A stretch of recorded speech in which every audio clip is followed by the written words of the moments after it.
ഈ വീഡിയോയിൽ രണ്ട് വിഷയങ്ങളാണ് നമ്മൾ നോക്കുന്നത്. ഒന്ന് മിഡിൽ ഈസ്റ്റിലുള്ള അപ്ഡേറ്റ്സ്, അതുപോലെ തന്നെ റഷ്യ ഉക്രൈൻ വാറിൽ കുറച്ച് ഡെവലപ്മെന്റ്സ് ഉണ്ടായിട്ടുണ്ട്. അപ്പോൾ രണ്ട് വിഷയങ്ങളാണ് ഈ വീഡിയോയിൽ നമ്മൾ നോക്കുന്നത്.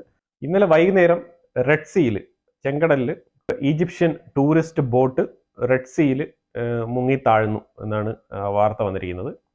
അതിൽ ഏതാണ്ട് എല്ലാം ഫോറിൻ ടൂറിസ്റ്റുകൾ തന്നെയാണ് അതിനകത്ത് ഉണ്ടായിരുന്നത്. 45 പേര് മൊത്തത്തിൽ യാത്ര ചെയ്യുന്നുണ്ടായിരുന്നു. അപ്പോൾ അതിൽ 28 പേര് റെസ്ക്യൂ ചെയ്തിട്ടുണ്ട്. 17 പേര് മിസ്സിംഗ് ആണ്. ഇതിന് മിസ്സിംഗ് ആയവരുടെ നാഷണാലിറ്റിയും കാര്യങ്ങളൊക്കെ ഇതുവരെ വന്നിട്ടില്ല.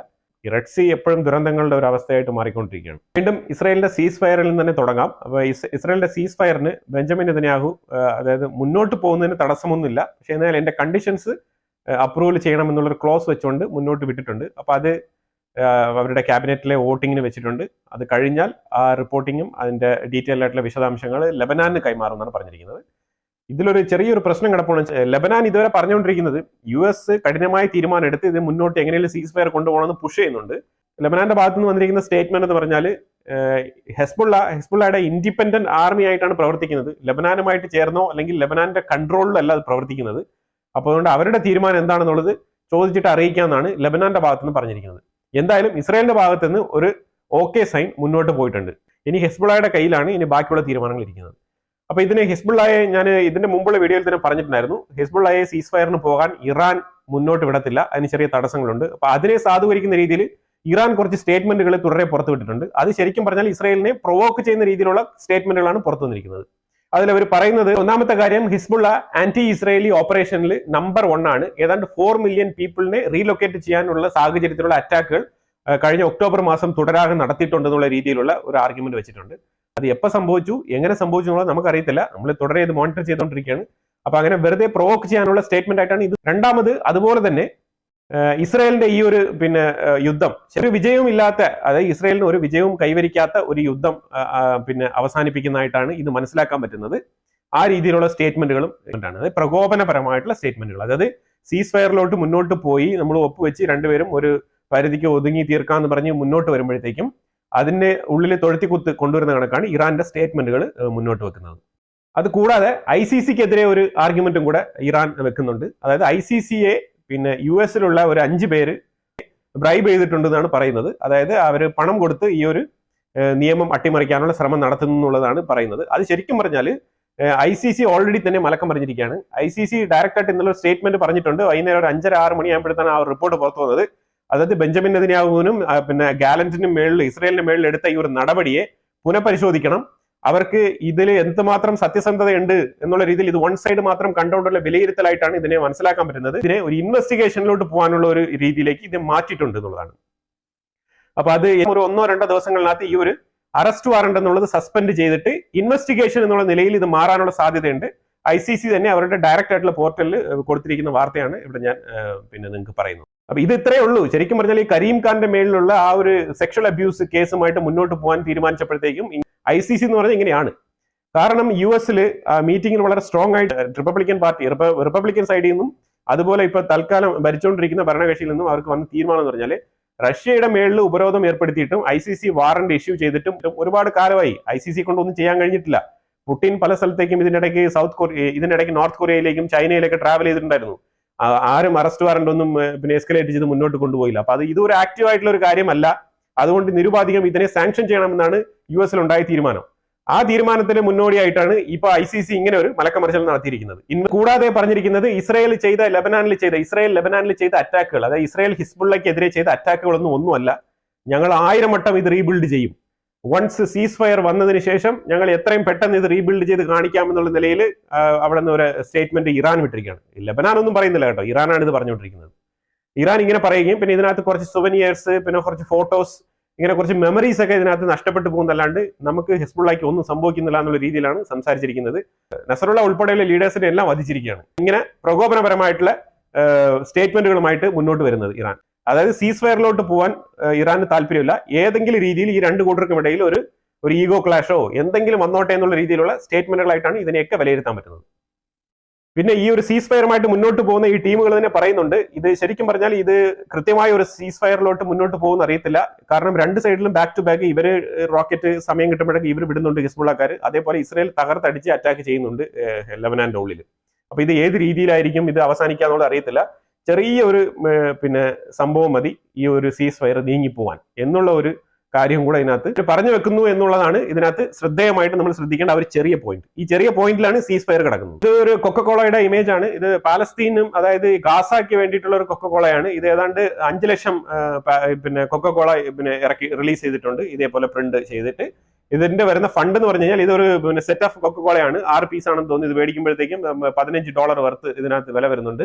ആ പ്രൈസിന് ഈ കൊക്കക്കോള മേടിക്കുന്ന ഈ കൊക്കക്കോളയുടെ പൈസ മൊത്തം ഗാസയിലുള്ള ജനങ്ങൾക്കുള്ള എയ്ഡിന് വേണ്ടിയിട്ടും അവരുടെ പിന്നെ ഫുഡ് ഫെസിലിറ്റി, മെഡിക്കൽ ഫെസിലിറ്റി ഇതിനൊക്കെ വേണ്ടിയിട്ട് ചെലവാക്കാൻ വേണ്ടിയിട്ട് ഒസാമ കസ്ലു എന്ന് പറഞ്ഞ ഒരു ലണ്ടനിലുള്ള വ്യക്തിയാണ് ഇതിന്റെ ഒരു ഉദ്യമത്തിന് തുടക്കമിട്ടിരിക്കുന്നത്. അപ്പൊ ഇങ്ങനെയൊക്കെ അവർ പൈസ പിരിവുകൾ ചെയ്യുന്നുണ്ട്. നല്ലതാണ്. ശരിക്കും പറഞ്ഞാൽ ഗാസയിൽ അത്രയും പൈസയുടെ ആവശ്യമുണ്ട്. കാരണം ഇത്രയും നാളും കൊടുത്ത പൈസയൊക്കെ ഹമാസ് തിന്നു മുടിച്ച് കൊണ്ടുപോയല്ലോ. അവർ ഇപ്പൊ ഈജിപ്തിലും ഖത്തറിലൊക്കെ സ്റ്റാർ ഹോട്ടലിലൊക്കെ കിടക്കാണ്. അപ്പൊ അതുകൊണ്ട് അവിടുത്തെ ജനങ്ങൾക്ക് ഇപ്പൊ പൈസ ഇല്ല. അതുകൊണ്ട് ഇപ്പൊ പൈസ പിന്നെ റൊട്ടേറ്റ് ചെയ്യാനുള്ള ഏർപ്പാടിലാണ് ഇങ്ങനത്തെ സംരംഭങ്ങളൊക്കെ മുന്നോട്ട് വരുന്നത്. പിന്നെ നെതന്യാഹുവിന്റെ പേരിൽ ഒരു ക്രിമിനൽ പിന്നെ ഇൻവെസ്റ്റിഗേഷൻ പിന്നെ അവിടെ ഉള്ളിൽ ഇസ്രായേലിന്റെ ഉള്ളിൽ തന്നെ പോകുന്നുണ്ട്. അപ്പൊ അതിന്റെ ഒരു കോർട്ടിൽ ഒരു സ്റ്റേറ്റ്മെന്റ് കൊടുക്കേണ്ട, ഒരു ടെസ്റ്റിമോണിയൽ സ്റ്റേറ്റ്മെന്റ് കൊടുക്കേണ്ട ദിവസം December 2 ആണ് അതിന്റെ ഡെഡ് ലൈൻ. അപ്പം നെതന്യാഹു അതിനെ ഒരു 15 ഡേയ്സിന് കൂടെ പോസ്റ്റ്പോൺ ചെയ്യണം എന്ന് പറഞ്ഞിട്ട് വീണ്ടും ഒരു റിക്വസ്റ്റ് കോർട്ടിന് കൊടുത്തിട്ടുണ്ട്. കോർട്ട് അത് ഇന്ന് തന്നെ നിരുപാധികം തള്ളുകയാണ് ചെയ്തത്. നിങ്ങൾ 2-ാം തീയതി തന്നെ ഇത് ഹാജരാവണം, ഈ സ്റ്റേറ്റ്മെന്റ് 2-ാം തീയതി തന്നെ കൊടുത്തേ പറ്റൂന്ന് നിർബന്ധമായും കർശനമായും പറഞ്ഞിരിക്കുകയാണെന്നുള്ളതാണ്. അഹമ്മദ് അബു ഹുസൈൻ എന്ന് പറഞ്ഞ ഹമാസിന്റെ ഇസ്രയേലിൽ October 7 ആ ഒരു കൂട്ടക്കൊലയിൽ പങ്കെടുത്ത അഹമ്മദ് അബു ഹുസൈൻ എന്ന് പറഞ്ഞ ആ ഒരു ടെററിസ്റ്റിനെ ഇസ്രായേൽ ഇന്നലെ വധിച്ചിട്ടുണ്ട് എന്നുള്ളതാണ്. ജബാലിയ ഭാഗത്താണ് ഈ ഒരു തീവ്രവാദിയെ വധിച്ചത്. റാബി സാബി ഗോഗൻ, ഇത് ഒരു ഇസ്രയേലി നാഷണാലിറ്റി ഉള്ള ഒരാളാണ്. 2 മോൾഡോവിയൻ നാഷണാലിറ്റിയും കൂടെ ഉണ്ട് പുള്ളിക്ക്. ഡ്യുവൽ നാഷണാലിറ്റി ഉള്ള പേഴ്സൺ, ഒരു ജൂ ആണ്. അപ്പൊ പുള്ളിയുടെ പിന്നെ മിസ്സിംഗ് കേസുമായിട്ട് ബന്ധപ്പെട്ട് അന്വേഷണം മുന്നോട്ട് കൊണ്ടുപോയതിൽ UAE കണ്ടെത്തിയിരിക്കുകയാണ്. പുള്ളിയുടെ ഡെഡ് ബോഡിയാണ് കണ്ടെത്താൻ കഴിഞ്ഞത്. കൊലപ്പെടുത്തിയിരിക്കുന്നതായിട്ടാണ് അറിയപ്പെടുന്നത്. അലൈന്റെ ഭാഗത്ത് ഒമാൻ ബോർഡറിലാണ് പുള്ളിയുടെ ഡെഡ് ബോഡി കണ്ടെത്തിയത്. അലൈന്റെ ഭാഗത്ത് ഒരു ഡെസേർട്ട് ഏരിയയിൽ പുള്ളിയുടെ വാഹനം അബാൻഡൻഡ് ആയിട്ട്, അതായത് ഉപേക്ഷിക്കപ്പെട്ട നിലയിൽ കണ്ടെത്തിയതായിട്ടാണ് UAE റിപ്പോർട്ട് പറയുന്നത്. ഇതിനെ ശരിക്കും പറഞ്ഞാൽ ഇൻവെസ്റ്റിഗേഷൻ വളരെ ദുരിതപ്പെടുത്തിയാണ് മുന്നോട്ട് കൊണ്ടുപോയത്. ഇവരുടെ ഫ്ലൈറ്റ് ചാർട്ടും റെക്കോർഡ്, ഇവരൊക്കെ UAE സ്കിപ്പായി പോയ ആൾക്കാരാണ്. തുർക്കിയിലോട്ടാണ് ഇവർ യാത്ര ചെയ്തതെന്ന് അറിയപ്പെടുന്നത്. അപ്പൊ UAE പിന്നെ പോലീസ് അവർക്ക് പെട്ടെന്ന് തന്നെ അവരെ ട്രേസ് ചെയ്ത് തുർക്കിക്ക് മെസ്സേജ് അയക്കുകയും ഈ 3 പേരെയും തിരിച്ച് UAE തന്നെ കയറ്റി അയക്കാനുള്ള മെസ്സേജ് കൊടുക്കുകയും ഇവർ എയർപോർട്ടിൽ എത്തിയ പാടെ തന്നെ ഇവരെ അതേപോലെ തന്നെ ഫ്ലൈറ്റിൽ തിരിച്ച് പാക്ക് ചെയ്ത് വളരെ ക്വിക്കായിട്ട് തന്നെ അവർ അറസ്റ്റ് ചെയ്യുകയും ചെയ്ത്. അവരുടെ 3 പേരും ഉസ്ബെക് നാഷണാലിറ്റി ഉള്ള ആൾക്കാരാണ്, ഉസ്ബെക്കിസ്ഥാനിലെ നാഷണാലിറ്റി ഉള്ള ആൾക്കാരാണ്. ഇവരുടെ പേരുകൾ എന്ന് പറഞ്ഞാൽ ഒരാള് 28 വയസ്സുകാരൻ ഒലിംബി തോഹിറോവിച്ച്, പിന്നെ ഒരു 28 വയസ്സുകാരൻ മാൽക് മുജീദ് അബ്ദുറഹീം അസീസ് കാമിലോവിച്ച്. ഈ ഒരു 3 പേരെയാണ് അറസ്റ്റ് ചെയ്തിരിക്കുന്നത്. ഇവരെല്ലാം ചെറുപ്പക്കാർ ആൾക്കാരാണ്. ഇവർ ശരിക്കും പറഞ്ഞാൽ പൈസയ്ക്ക് വേണ്ടി ഇറാൻ ഇവരെ ഹയർ ചെയ്തതാണ്. ഇവരെ ഹയർ ചെയ്ത് കില്ലറായിട്ട് കൊട്ടേഷൻ കൊടുത്തിട്ടാണ് ഈ വധിച്ചിരിക്കുന്നതാണ് പറയപ്പെടുന്നത്. UAE ആണ് ഇത് അനൗൺസ് ചെയ്തിരിക്കുന്നത്. ഫൈനാൻഷ്യൽ ടൈംസ് ഒരു റിപ്പോർട്ട് പുറത്തുവിട്ടിട്ടുണ്ട്. അത് റഷ്യയുടെ ആർമി യമനിലുള്ള ബറ്റാലിയൻസിനെ ഹയർ ചെയ്തിട്ടുണ്ട് ഉക്രൈനെതിരെ യുദ്ധം ചെയ്യാൻ എന്നുള്ള നിലയിലുള്ള റിപ്പോർട്ട് പുറത്തുവിട്ടിട്ടുണ്ട്. അത് എന്തുമാത്രം ആധികാരികമുണ്ടെന്ന് എനിക്കറിയത്തില്ല. ഫൈനാൻഷ്യൽ ടൈമാണ് ഇത് പുറത്തുവിട്ടിരിക്കുന്നത്. അതിന്റെ പൂർണ്ണമായിട്ടുള്ള ഡീറ്റെയിൽസ് നമ്മൾ അന്വേഷിച്ചിട്ട് അതിന്റെ കാര്യങ്ങൾ അപ്ഡേറ്റ് ചെയ്യാം. പക്ഷെ ഇങ്ങനെ ഒരു വിഷയം പറഞ്ഞിട്ടുണ്ട്. ഇത് ഇങ്ങനെ ചെയ്യുന്നുണ്ടെങ്കിൽ ഇത് കുറച്ചുകൂടെ, അതായത് റഷ്യയെ കുറച്ചുകൂടെ വീക്കൻ ചെയ്യുന്ന സ്റ്റേറ്റ്മെന്റുകളാണ് പുറത്തു വരുന്നത്. കാരണം അവിടെ ഇന്നലെയാണ് ഒരു ബില്ല് പാസ്സാക്കിയത്. $1,00,000 വർത്ത് വരുന്ന ഡെബിറ്റ് നോട്ട് പാസ്സാക്കിയിട്ടുണ്ട് റഷ്യ. അവരുടെ ലോ അമെൻഡ് ചെയ്തിട്ടുണ്ട്. അത് അൺപെയ്ഡ് ആയിട്ട് റഷ്യൻ ആർമിയിൽ വർക്ക് ചെയ്യാൻ താല്പര്യമുള്ളവർക്ക് ആർക്ക് വേണ്ടി പോയി ജോയിൻ ചെയ്ത് വർക്ക് ചെയ്യാം, ഉക്രൈനെതിരെ യുദ്ധം ചെയ്യാമെന്നുള്ള നിലയിലൊരു ബില്ലൊക്കെ പാസ്സാക്കിയിട്ടുണ്ട്. ഇത് ശരിക്കും പറഞ്ഞാൽ റഷ്യയെ വീക്കൻ ചെയ്യുന്ന 2-3 സ്റ്റേറ്റ്മെന്റുകളാണ്. കാരണം അവരുടെ മിലിറ്ററിയിലുള്ള ആൾക്കാർക്ക് എന്ത് സംഭവിച്ചു, കാരണം അവർക്ക് ഇനഫ് സോൾജേഴ്സ് ഇല്ലേ, ഇതൊക്കെയുള്ള ഇങ്ങനെയുള്ള ചോദ്യങ്ങളൊക്കെ ഉയർന്നു വരുന്നു എന്നുള്ളതാണ് ഇതിൽ പ്രധാനപ്പെട്ട വിഷയം. പിന്നെ റഷ്യ ഒരു ബ്രിട്ടീഷ് നാഷണലുള്ള ഒരാളെ അറസ്റ്റ് ചെയ്തിട്ടുണ്ട്. ഉക്രൈന്റെ വാർഫീൽഡിൽ വെച്ചാണ് അറസ്റ്റ് ചെയ്തത്. കുർഷേക്ക് എന്ന് പറഞ്ഞ സ്ഥലത്ത് വെച്ചിട്ടാണ്. അതായത് ഈ കുർഷേക്ക് എന്ന് പറഞ്ഞ സ്ഥലം എന്ന് പറഞ്ഞാൽ ഇത് ഓൾറെഡി ഉക്രൈൻ റഷ്യയുടെ ഭാഗത്ത് നിന്ന് കയറി പിടിച്ച സ്ഥലമാണ്. അപ്പൊ അവിടെ ഈ ഒരു കുർഷേക്ക് എന്ന് പറഞ്ഞ സ്ഥലം എന്ന് പറഞ്ഞാൽ കുറച്ച് നീങ്ങി കിടക്കുന്ന സ്ഥലമാണ്. ഞാൻ മാപ്പിൽ കാണിക്കാം. കാരണം റഷ്യ ഓൾറെഡി തന്നെ ഈ ക്രീമിയയുടെ ഭാഗത്ത് നിന്ന് കുറച്ച് സ്ഥലം ഇങ്ങനെ മുകളിലോട്ട് കയറി പിടിച്ചിട്ടുണ്ട്. അപ്പൊ അത് കൂടാതെ തന്നെ ഇപ്പം ഈ കുർഷേക്കിന്റെ ഭാഗത്താണ് റഷ്യ കൂടുതൽ ശ്രദ്ധിക്കുന്നത്. അതായത് ഈ ഒരു യുക്രൈന്റെ പ്രസൻസ് ആ ഭാഗത്ത് ഇല്ലാന്ന് ഉറപ്പുവരുത്താനും അവിടെ നിന്ന് അടിച്ച് കയറി വന്ന് കുറച്ചുകൂടെ സ്ഥലം കൂടുതൽ പിടിക്കാനാണ് ഇപ്പം റഷ്യ ശ്രമിച്ചുകൊണ്ടിരിക്കുന്നത്. ആ ഭാഗത്ത് വെച്ചാണ് ഈ ബ്രിട്ടീഷ് പൗരനെ അറസ്റ്റ് ചെയ്തിരിക്കുന്നത്. ഇത് ഉക്രൈന് വേണ്ടിയിട്ട് പുള്ളി യുദ്ധം ചെയ്യാൻ നിന്നു എന്നുള്ളതാണ് റഷ്യയുടെ കണ്ടെത്തൽ. ഇതിൽ എന്തുമാത്രം കാര്യങ്ങളുണ്ട് എന്നുള്ളത് ഫർദർ ആയിട്ടുള്ള ഇൻവെസ്റ്റിഗേഷൻ അറിയാൻ പറ്റും. പക്ഷേ റഷ്യയുടെ കാര്യത്തിൽ ഒന്നും പറയാൻ പറ്റത്തില്ല. കാരണം ഇവർക്ക് ആർക്കും ഈ വെസ്റ്റേൺ മീഡിയയിലുള്ള അല്ലെങ്കിൽ ഈ വെസ്റ്റേൺ കൺട്രീസ് ആയിട്ടുള്ള ആർക്കും തന്നെ അവിടെ മീഡിയേറ്റ് ചെയ്യാൻ കഴിയില്ല എന്നുള്ളതാണ് അതിന്റെ ഒരു പരാജയം. ജെയിംസ് സ്കോട്ട് റൈസ് എന്നാണ് അയാളുടെ പേര്. ജെയിംസ് സ്കോട്ട് ഇയാളെയാണ് റഷ്യ അറസ്റ്റ് ചെയ്ത് വെച്ചിരിക്കുന്നത്. ഇറാൻ പറഞ്ഞിരിക്കുന്നത് പിന്നെ വലിയൊരു തള്ളാണ്. അത് നെതന്യാഹുവിന് അറസ്റ്റ് വാറന്റ് പോരാ, പുള്ളി എക്സിക്യൂട്ട് ചെയ്യണമെന്നാണ് പറഞ്ഞിരിക്കുന്നത്. അത് നല്ല ആഗ്രഹമാണ്. അത് പിന്നെ ഇറാൻ തന്നെ അത് മുന്നിട്ട് നടത്തേണ്ടി വരും എന്നുള്ളതാണ്. ഇപ്പൊ ഈ കാണിക്കുന്ന ഒരു ഫുട്ടേജ് എന്ന് പറഞ്ഞു കഴിഞ്ഞാൽ ഇത് ബെയ്റൂത്തിൽ ബാക്ക് ടു ബാക്ക് ഇസ്രായേൽ നടത്തിയ കഴിഞ്ഞ ഒരാഴ്ച കൊണ്ട് നടത്തിയ അറ്റാക്കിന്റെ ഒരു ഫുട്ടേജാണ് ഞാൻ കാണിക്കുന്നത്. ശരിക്കും പറഞ്ഞാൽ ഈ ഒരു അവസ്ഥയിൽ കിടക്കുന്ന സിറ്റിയാണ് ഈ ഇറാൻ പെട്ടെന്ന് വന്നിട്ട് ഞങ്ങൾ 1000 തവണ ഇത് റീബിൽഡ് ചെയ്യുന്നു പറയുന്നത്. റീബിൽഡ് ചെയ്യാം, റീബിൽഡ് എല്ലാവർക്കും ചെയ്യാൻ പറ്റും. ഗാസയിൽ തന്നെ പല തവണ അടിച്ച് റീബിൽഡ് ചെയ്തതില്ല. അപ്പൊ അതേപോലെ റീബിൽഡ് ഒക്കെ ചെയ്യാം. പക്ഷെ ഉണ്ടായ നഷ്ടം, നസറുള്ള 1992 മുതൽ ഉണ്ടായ ലീഡർ ഇനി കൊണ്ടുവരാൻ പറ്റുമോ? അപ്പൊ അങ്ങനെയുള്ള ചോദ്യങ്ങളൊക്കെ നിലനിൽക്കുകയാണ്. പിന്നെ ഇവിടെ നിന്ന് പിന്നെ ഓടിപ്പോയ ലക്ഷക്കണക്കിന് ആൾക്കാർ, ഇവരെയൊക്കെ എവിടെ ഏത് രീതിയിൽ ഇപ്പൊ ജീവിക്കുന്നു, അവർ തന്നെ പറയുന്ന അവർക്ക് റീലൊക്കേറ്റ് ചെയ്യുന്നത് വളരെ ബുദ്ധിമുട്ടാണെന്നുള്ളതാണ്. അത് ഒരു തവണ ഇവിടെ നിന്ന് മാറുക, പിന്നെ മാറി മാറി താമസിക്കുക. കാരണം ഈ ഇസ്രായേലിന്റെ അറ്റാക്ക് ഓരോ ദിവസം ഓരോ സ്ഥലങ്ങളിലാണ് ഇവർ ഒരു ഇൻഫർമേഷൻ കൊടുക്കുന്നത്, നോട്ടിഫിക്കേഷൻ കൊടുക്കുന്നത്. ഇന്ന് ടാർഗറ്റ് സൗത്ത് ആണെങ്കിൽ പിന്നെ ടാർഗറ്റ് നോർത്ത് ആയിരിക്കും. ഇവിടെ ഇവിടുന്ന് മാറി മാറി ആൾക്കാർ ഇങ്ങനെ സഞ്ചരിച്ചുകൊണ്ടിരിക്കുന്ന ഒരു അവസ്ഥയാണ്. ഇതൊക്കെ ഭയങ്കര ദുരിതമായിട്ടുള്ള ലൈഫാണ്. അപ്പൊ ഇതാണ് ഇറാന്റെ ലീഡേഴ്സ് നല്ല ഈസി ചെയറിൽ ഇരുന്നുകൊണ്ട് ഇങ്ങനെ പിന്നെ വിടുവായിത്തരം പറഞ്ഞുകൊണ്ടിരിക്കുന്നത്.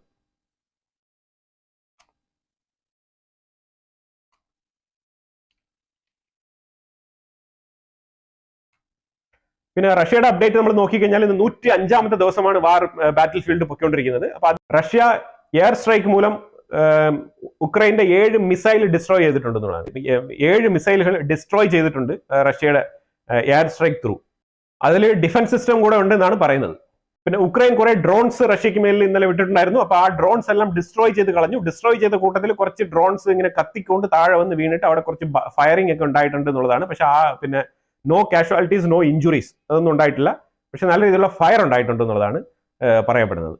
ഉക്രൈന്റെ ഭാഗത്തു നിന്ന് വരുന്നുണ്ട് 73 ഡ്രോൺ റഷ്യൻ സൈഡിൽ നിന്ന് വന്നായിരുന്നു. അതിൽ ഏകദേശം ഒരു 50 ഡ്രോൺ ഞങ്ങൾ അടിച്ചിട്ടിട്ടുണ്ടെന്നാണ് ഉക്രൈന്റെ അവകാശവാദം. പിന്നെ ബാക്കിയുള്ളതൊക്കെ എവിടെ പോയി വീണു, എന്ത് ചെയ്തു എന്നുള്ളതിനെ കുറിച്ചുള്ള വിവരമൊന്നും പറഞ്ഞിട്ടില്ല.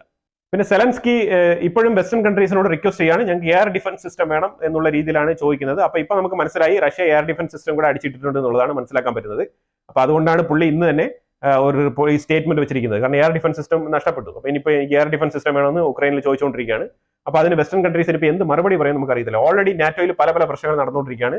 നാറ്റോ ഒരു സൈഡിൽ തുർക്കിയുടേതായിട്ടുള്ള സ്വന്തം ഇഷ്ടപ്രകാരം നടക്കുകയാണ്.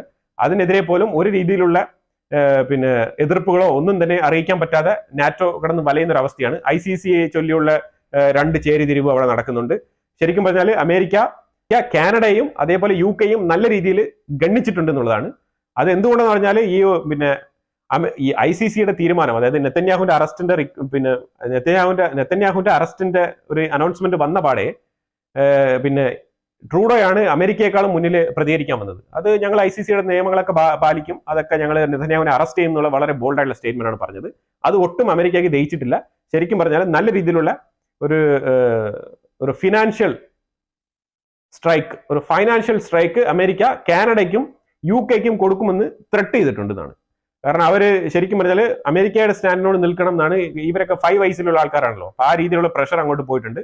ഇപ്പൊ രണ്ടുപേരും കുറച്ച് അടങ്ങിയിരിക്കുകയാണെന്ന് തോന്നുന്നു. ഇനിയിപ്പം നാളെ തൊട്ട് നോക്കാം എന്താണ് പ്രശ്നം. ഇതിലൊക്കെ ഇടപെടേണ്ട ആവശ്യം എന്താണ്? ട്രൂഡോ എന്ന് പറഞ്ഞാൽ ഒരു കാലത്തും പക്വതയില്ലാതെ, ഒരു മെച്യൂരിറ്റി ഇല്ലാതെ പെരുമാറുന്ന ആളാണ് ട്രൂഡോക്കൊക്കെ വായി വെച്ചിട്ട് അവിടെ ഇരുന്നാൽ പോരെ. അവിടെ കാനഡയിൽ തന്നെ 1008 പ്രശ്നങ്ങളാണ്. അവിടെ തന്നെ ഈ ഒരു പ്രോ ഹമാസ് റാലിയൊക്കെ അവിടെ ഭയങ്കര അട്രോസിറ്റീസ് നടത്തിക്കൊണ്ടിരിക്കുകയാണ്. അതിനെ എതിർത്ത് പറയാനല്ലാതെ അവിടെ ഒരു നടപടി എടുക്കാൻ കഴിയാതെ നിൽക്കുകയാണ് ട്രൂഡോ. അതിന്റെ ഇടയ്ക്കാണ് ഇസ്രയേലിലോട്ടുള്ള കടന്നുകയറ്റം. റഷ്യ കൂടുതൽ സ്ഥലങ്ങൾ കയറി പിടിക്കാനാണ് ശ്രമിക്കുന്നത്. അത് ഏറ്റവും കൂടുതൽ ഒരു മാസം കൊണ്ട് എത്രയും സ്ഥലം കയറി പിടിക്കാൻ പറ്റുമോ അത്രയും സ്ഥലം റഷ്യ പിന്നെ ഒരിക്കലും വിട്ടുകൊടുക്കത്തില്ല എന്നുള്ളതാണ് റഷ്യയുടെ നിലപാട്. അപ്പൊ എന്തായാലും ഇതാണ് സമഗ്രമായിട്ടുള്ള ഒരു അപ്ഡേറ്റ്. മിഡിൽ ഈസ്റ്റും അതേപോലെ റഷ്യ ഉക്രൈൻ വാറിലുള്ള ഡെവലപ്മെന്റ്സ് ആണ് ഇപ്പൊ നമ്മൾ ഇവിടെ പറഞ്ഞത്. ഇതിനെക്കുറിച്ചുള്ള നിങ്ങളുടെ അഭിപ്രായങ്ങൾ കമന്റ് ബോക്സിൽ രേഖപ്പെടുത്തുക. തുടർന്നുള്ള അപ്ഡേറ്റ്സുകൾ ഇതേപോലെ അറിയിക്കുന്നതായിരിക്കും. വീഡിയോ ലൈക്ക് ചെയ്യുക, ഷെയർ ചെയ്യുക, കമന്റ് ചെയ്യുക. ചാനൽ ആദ്യമായിട്ട് കാണുന്നുണ്ടെങ്കിൽ ചാനൽ മറക്കാതെ സബ്സ്ക്രൈബ് ചെയ്യുക. വീണ്ടും അടുത്തൊരു വിഷയമായിട്ട് വരാം. Thank you so much.